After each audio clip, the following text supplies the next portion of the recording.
পুরো কাইলা দেয়া যাচ্ছে আমি জানি, কিন্তু কিছু করার নেই কারণ চেয়ারে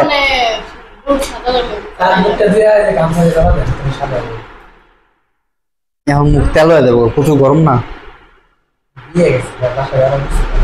আমিও করবো বাসায় যাবো না, বাসায় যাবো না স্যার, অনলাইনে করবো।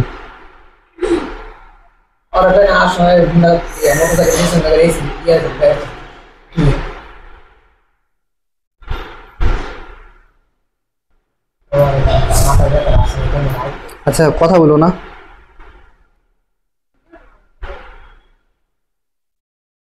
ভিডিও অন করে লাইছো ফরাদ? অফ করো। যে মৌলগুলো আছে সেই মৌলগুলার জিনিসগুলো তোকে মুখস্থ করতে হবে, এর বাইরে কিছু মুখস্থ করতে হবে না, ঠিক আছে? তো এটা কেন মুখস্থ করবো আমি আবার বলে দিতেছি। মুখস্থ করবো কারণ বিক্রিয়ার সময় আমরা এত সময় পাবো না, ঠিক আছে? অন করা। আচ্ছা যাই হোক, বিক্রিয়ার সময় আমরা এত সময় পাবো না, সো সেই জন্য এটা মুখস্থ করাটাই বেটার, ঠিক আছে? তো যাই হোক, এখন প্রথমত আমাদের যে ব্যাপারটা মাথায় রাখতে হবে সেটা হচ্ছে বিক্রিয়া কি। বিক্রিয়া হইতেছে যখন দুইটা মৌল একসাথে মিক্স হওয়ার পর সম্পূর্ণ নতুন কিছু তৈরি করে, সেটা হচ্ছে বিক্রিয়া। মানে দুইটা মৌল মিক্স হইলো মানে মিশলো, মিশার পরে কি হইলো, নতুন একটা মৌল তৈরি করলো। এই মিশার যে প্রক্রিয়া, সেই জিনিসটার জন্য আমাদের যে জিনিসগুলো জানা লাগবে, প্রথমত জানা লাগবে হইতেছে ইলেকট্রন বিন্যাস। ইলেকট্রন বিন্যাস কেন জানা লাগবে? ইলেকট্রন বিন্যাস এই জন্য জানা লাগবে কারণ ইলেকট্রন বিন্যাসের মাধ্যমে আমরা বের করতে পারি যোজনী, যোজ্যতা ইলেকট্রন, পজিটিভ নেগেটিভ, ঠিক আছে? কয়টা দান করবে, কয়টা গ্রহণ করবে। আমরা জানি দান করলে পজিটিভ, গ্রহণ করলে নেগেটিভ, ঠিক আছে? অক্সিজেন কি পজিটিভ মৌল না নেগেটিভ মৌল? কেন পজিটিভ, কেন নেগেটিভ? কারণ অক্সিজেন ইলেকট্রন বিন্যাস করলে দেখা যায় কি, অক্সিজেন যদি আমরা ইলেকট্রন বিন্যাস করি তাহলে কি হবো, 1s2 2s2 2p6 4। এখন আমাদের এটা হচ্ছে তার যোজ্যতা ইলেকট্রন 2 আর 4। যোজ্যতা মানে কি, যেই গ্রুপের মানে যেই পর্যায়ের মধ্যে আছে, লাস্ট পর্যায়ে কত 2 যতক্ষণ পর্যন্ত ছিল পুরোটাই তার পর্যায়ে, 1 শেষ করে সে 2 এ গেছে, তার মানে তার 2 নাম্বার পর্যায়ে শুরু হয়েছে। তার পর্যায়ে মানে যে যতটুকু পর্যন্ত তার পর্যায়ে ছিল, এটাও তার 2 এর পর্যায়ে, এটাও তার 2 এর পর্যায়ে। এখানে তার অরবিটাল মানে উপশক্তি স্তর আছে 2, এখানে উপশক্তি স্তর অরবিটাল আছে 4, তাহলে তার টোটাল অরবিটাল আছে কত, 6টা। এই 6টাতে তার যোজ্যতা ইলেকট্রন, ঠিক আছে? আর আমরা জানি 2 নাম্বার কক্ষপথ মানে অরবিটালে সর্বোচ্চ ইলেকট্রন ধারণ ক্ষমতা কত, 8টা, ঠিক আছে? কিভাবে জানি 8টা? কারণ সূত্র অনুসারে 2n² যদি আমাদের সূত্র হয়, তাহলে আমাদের 2 নাম্বার পর্যায়ের জন্য মানে 2 নাম্বার কক্ষপথের জন্য সূত্র হবে 2 * 2² মানে 2 * 4 = হচ্ছে 8টা। আমাদের আছে কয়টা, 6টা। তার মানে তার যোজ্যতা ইলেকট্রন আছে 6টা। আমার লাগবে কয়টা, 8টা পূরণ করতে 2টা লাগবে, ঠিক আছে? তাহলে 2টা লাগবে। এখন সে 2টা আনবে না 6টা দিয়ে দিবে? কারণ 2টা আনা সহজ, যেহেতু তার জন্য 2টা আনা সহজ, 6টা দিয়ে দেওয়া কঠিন, এর জন্য সে হইতাছে -2, কারণ সে 2টা হাওলাত নিবে কারো কাছ থেকে, ঠিক আছে? আর লিথিয়ামের ক্ষেত্রে লিথিয়াম হইতাছে কি, লিথিয়াম হইতাছে 3, তাহলে যদি হিসাব করি আমরা 1s2 2s1, ঠিক আছে? তাহলে এখন 2 নাম্বার ইলেকট্রন 2 নাম্বার পর্যায়ের মৌল সে, তাহলে তার যোজ্যতা ইলেকট্রন কয়টা, 1টা।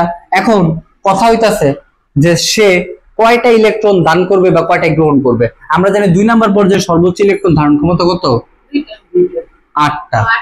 2 নাম্বার পর্যায়ের মধ্যে সর্বোচ্চ ইলেকট্রন ধারণ ক্ষমতা হইতাছে 8টা। এখানে আছে কয়টা, 1টা। এখন তার 7টা আনা সহজ না 1টা দিয়ে দেওয়া সহজ, যেহেতু সে একটা দান করবে তাই সে পজিটিভ। তাই এইভাবে আমরা ইলেকট্রন বিন্যাসের মাধ্যমে পজিটিভ নেগেটিভ জানতে পারি। তো আমার ইলেকট্রন বিন্যাস most important and very much important আমাদের বিক্রিয়া করার জন্য, ঠিক আছে? তাহলে আমরা পজিটিভ নেগেটিভ জানলাম, প্লাস যোজনীয় জেনে গেলাম, আর যোজ্যতা ইলেকট্রনও জেনে গেলাম, ঠিক আছে? এরপর আবার কি জানতে হইব, নেক্সট জানতে হইব হইতাছে বিক্রিয়ার মধ্যে কোনটা পজিটিভ কোনটা নেগেটিভ, ঠিক আছে? তো বিক্রিয়ার মধ্যে কোনটা পজিটিভ কোনটা নেগেটিভ আর কার যোজনী কত, সেই জিনিস আমাদের জানতে হবে। যোজনী আর হইতাছে বিক্রিয়ায় পজিটিভ নেগেটিভ, এই কয়টা জিনিস যদি আমরা জানি তাহলে আমরা একটা বিক্রিয়া কমপ্লিটলি করতে পারবো, ঠিক আছে? বিক্রিয়ায় পজিটিভ নেগেটিভ। এখন একটু বুঝো, এখানে আরেকটা জিনিস ইম্পর্টেন্ট আছে বিক্রিয়া করতে গেলে, সেটা হচ্ছে দ্বিযোজী মৌল সম্পর্কে জানা। দ্বিযোজী কোনগুলা, যেগুলো বিক্রিয়ার মধ্যে কখনো একা বসে না, এরা 2টা মৌল নিয়ে বসে। যেমন ধরো হাইড্রোজেন দ্বিযোজী, অক্সিজেন দ্বিযোজী, ঠিক আছে? তারপরে আছে ফ্লোরিন দ্বিযোজী, ক্লোরিন দ্বিযোজী, তারপরে আছে ব্রোমিন দ্বিযোজী, তারপরে আছে আয়োডিন দ্বিজোজী, ঠিক আছে। এই সবগুলো হইতাছে বিক্রিয়ার মধ্যে সবসময় 2 করে নিয়ে বসে, এরা কখনো একা বসে না, ঠিক আছে। এদের যোজনী যদি একও থাকে তারপরে এর এক বসবে না, এরা কয়টা করে নিয়ে বসবে? 2টা। সারোয়ার, এখন বিক্রিয়ার মধ্যে প্রথম যে ব্যাপারটা জানতে হবে সেটা আছে প্রথম মৌলটা সবসময় পজিটিভ, প্রথম মৌলটা সবসময় পজিটিভ। আর দ্বিতীয় মৌলটা কি? দ্বিতীয় মৌলটা সবসময় নেগেটিভ। যদি একা একা থাকে, যদি 2টা থাকে প্রথমটায়, তাহলে প্রথমটা পজিটিভ, দ্বিতীয়টা নেগেটিভ, পরেরটা নেগেটিভ। যদি প্রথমটায় একটা থাকে, দ্বিতীয়টা 2টা থাকে, তাহলে প্রথমটায় পজিটিভ, দ্বিতীয়টায় পজিটিভ নেগেটিভ, ঠিক আছে।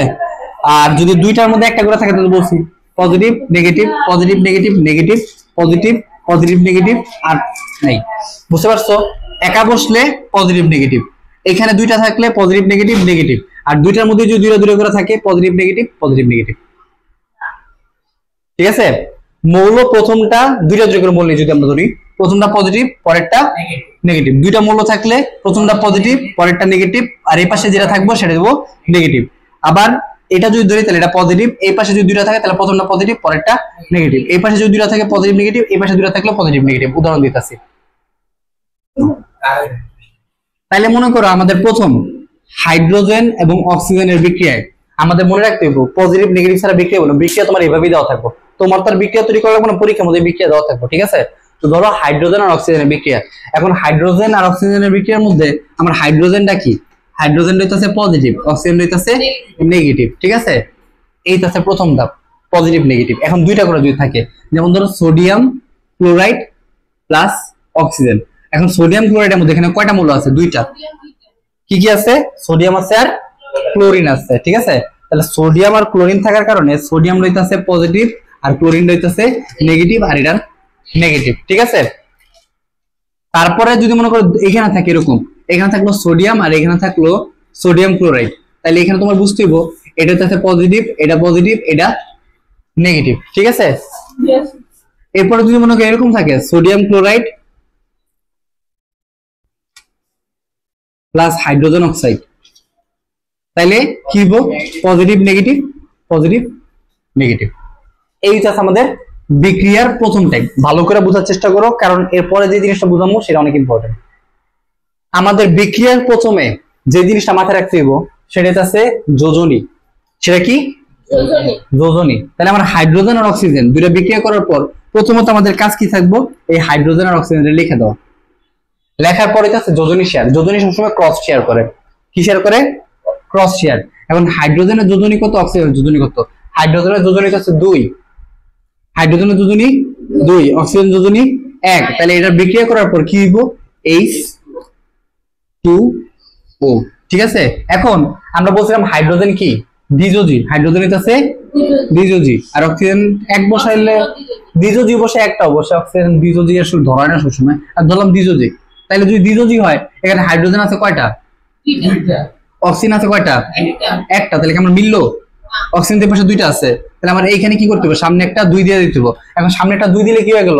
হাইড্রোজেন হয়ে গেল 2 গুণ হয়ে যাবে, ঠিক আছে। হাইড্রোজেনের লগে 2 গুণ করলে কত হয়? 2 দুগুণে 4। আমার হাইড্রোজেন কি এখানে 4টা আছে? নাই। তাহলে হাইড্রোজেনের 4টা বানাতে গেলে সামনে 2টা দিয়ে দাও, তাহলে কি হয়ে গেল? হাইড্রোজেন 4টা হয়ে গেল। এই পাশে হাইড্রোজেন কয়টা হয়ে গেল? 4টা। আর অক্সিজেন কয়টা হলো? একটা না, 2 গুণ হয়ে যাবে। তাহলে 2 একে 2। তাহলে অক্সিজেন হলো 2টা, হাইড্রোজেন হলো 4টা, তাহলে মিলে সমতাকরণ হয়ে গেল। এটা বলা হয় বিক্রিয়ার সমতাকরণ। এর পরের বিক্রিয়া, পজিটিভ সবসময় নেগেটিভে ধরে, পজিটিভ সবসময় নেগেটিভে ধরে। তাহলে পজিটিভ কোনটা? সোডিয়াম। নেগেটিভ কোনটা? অক্সিজেন। তাহলে সোডিয়াম আর অক্সিজেন বিক্রিয়া করব, এন্ড সোডিয়াম আর অক্সিজেনের যোজনী আমাদের জানা লাগবে। সোডিয়ামের যোজনী আছে, সোডিয়ামের যোজনী কত বলো? 11 না? আচ্ছা দাও, এইখানে কইছি পরীক্ষার সময় এত কিছু আমাদের বের করার সময় থাকবে না, আমাদের হুটহাট করতে হবে, ঠিক আছে। তো সোডিয়ামের যোজনী আছে 1, এই দেখো সোডিয়ামের যোজনী আছে 1, আর অক্সিজেনের যোজনী কত? অক্সিজেন যোজনী আছে 2, অক্সিজেন যোজনী কত? 2। তাহলে সোডিয়ামের যোজনী দেব অক্সিজেনের কাছে, অক্সিজেন যোজনী দেব সোডিয়ামের কাছে, তাহলে এটা দেব Na2O, মানে Na2O এরকম হবে, ঠিক আছে। এখন এখানে সোডিয়াম আর অক্সিজেনের বিক্রিয়ার মধ্যে এটা হইছে, প্লাস এই যে ক্লোরিনটা যে অবশিষ্ট হলো, ক্লোরিন তো আর কারোর সাথে বিক্রিয়া করতে পারে না, কারণ ক্লোরিন তো নেগেটিভ, কারণ পজিটিভ নেগেটিভের সাথে বিক্রিয়া যায়। তাহলে এই ক্লোরিনটার মধ্যে কি করতে দিব? প্লাস দিয়া সাইডে লিখে দিয়ে দিতে হবে, শেষ। ঠিক আছে, কারণ ক্লোরিন কারোর সাথে বিক্রিয়া দিতে পারে না, তাই ক্লোরিন অবশিষ্ট থাকবে বিক্রিয়ার পরে। ঠিক আছে, এরপরে এখানে পজিটিভ নেগেটিভের সাথে বিক্রিয়া করবো। তাহলে সোডিয়াম কার সাথে বিক্রিয়া করবো? সোডিয়াম ক্লোরিনের সাথে বিক্রিয়া করবো। তাহলে NaCl, দূর মাত্রা কালি শেষ, কি মাত্রা নেই। তাহলে সোডিয়াম কার সাথে বিক্রিয়া করবো? নেগেটিভ। নেগেটিভ কি আছে? ক্লোরিন। তাহলে সোডিয়াম আর ক্লোরিন বিক্রিয়া করে সোডিয়াম ক্লোরাইড। অবশিষ্ট থাকলো কি? অবশিষ্ট থাকলো সোডিয়াম। তাহলে এটা সোডিয়াম অবশিষ্ট রেখে দেবো। ঠিক আছে, আর এখন সোডিয়াম আর ক্লোরিনের যোজনীটা তোমার জানা লাগবে, তাই না? এখন সোডিয়াম আর ক্লোরিনের যোজনী আছে, সোডিয়ামের যোজনীয় 1, ক্লোরিনের যোজনীয় 1। ঠিক আছে, এটা আমার জানা আছে, তোমাদের দেখাইলাম না। ঠিক আছে, না তো দেখাইতাম, নেট স্লো। যাই হোক, সোডিয়ামের যোজনীয় 1, ক্লোরিনের যোজনীয় 1, এখানে বিক্রিয়া করে এটা দুইটাই 1 1, লেখা লাগে না। এবার সোডিয়াম আর হাইড্রোজেন, নাকি এটা সোডিয়াম আর হাইড্রোজেন বিক্রিয়া করবো না? দেখ কোন সোডিয়ামও পজিটিভ, হাইড্রোজেনও পজিটিভ। ঠিক আছে, তাহলে সোডিয়াম আর অক্সিজেন বিক্রিয়া করে সোডিয়াম অক্সাইড তৈরি করব। ঠিক আছে, আর সোডিয়ামের যোজনী কত? সোডিয়ামের যোজনী আছে 1, নাকি? আর অক্সিজেনের 2, তাহলে Na2। আর হাইড্রোজেনটা অবশিষ্ট, শেষ। এই হচ্ছে বিক্রিয়ার নিয়ম। ঠিক আছে, তো বিক্রিয়া করতে গেলে আমাদের এই জিনিসটা মাথায় রাখতে হবে, যোজনী প্লাস পজিটিভ নেগেটিভ। কোনটা? ক্লোরিন। ও আচ্ছা, তাহলে এখানে তো আরো একটা জিনিস আছে, ক্লোরিন আছে আর আছে কি আমার এই পাশে ক্লোরিন নেগেটিভ, এই পাশে হাইড্রোজেন পজিটিভ, ঠিক না? তাহলে এখানে হাইড্রোজেন আর ক্লোরিন বিক্রিয়া করব। ভালো কথা বলছো ফরাত, আমি খেয়াল করিনি। এখানে হাইড্রোজেন আর ক্লোরিন বিক্রিয়া করব। হাইড্রোজেনের যোজনী কত? 1, ক্লোরিনের যোজনীও 1, শেষ বিক্রিয়া। Sodium oxide plus hydrogen chloride. বুঝছো কেন এটা আমরা হাইড্রোজেনের আগে লিখলাম? হাইড্রোজেন তো পরে ছিল, আমরা আগে লিখছি কেন? কারণ হাইড্রোজেন পজিটিভ, পজিটিভ সবসময় আগে লেখা লাগে। এগুলো রাসায়নিক বিক্রিয়া, আর কিছুই না। এই জন্য আমাদের এই 4টা মুখস্থ করতে হবে। 4টা ছবি আমি গ্রুপে পাঠিয়ে দিতেছি। একটু আগে বললাম যোজনী মুখস্থ করা লাগবে, কারণ এখানে শুধু এইগুলাই নেই। এরপরে আমাদের আছে অ্যামোনিয়াম, ফসফেনিয়াম, হাইড্রোক্সিন, নাইট্রাইট, নাইট্রেট, হাইড্রোকার্বনেট, এগুলো যেগুলো আছে, এই প্রত্যেকটা জিনিস তোমার এই ক্লাসের বিক্রিয়ার জন্য ইম্পর্টেন্ট। এগুলো বলা হয় যৌগমূলক। এই যৌগমূলক গুলা বিক্রিয়ার মধ্যে সরাসরি বসে, এগুলোর আলাদা ধরা হয় না। যেমন ধরো তোমার এই যেটা আছে NH3, অনেকে বলবো এটা নাইট্রোজেন প্লাস হাইড্রোজেন, অনেকেই কইব। ঠিক আছে, কিন্তু আসলে জিনিসটা হচ্ছে অ্যামোনিয়াম, আর এটা যোজনী আছে 1। এই পুরাটাই একটা, এই পুরাটাই একটা। এখন মনে করো তোমার বিক্রিয়ার মধ্যে এরকম বসছে যে ধরো সোডিয়াম প্লাস ফসফেট। এখন সোডিয়ামের যোজনী কত? সোডিয়ামের যোজনী 1, ফসফেটের যোজনীও 1। বিক্রিয়া শেষ করে এই যে এইভাবে বসবো। এখন মনে করো সোডিয়াম নাই, এদের মধ্যে দিলাম আমরা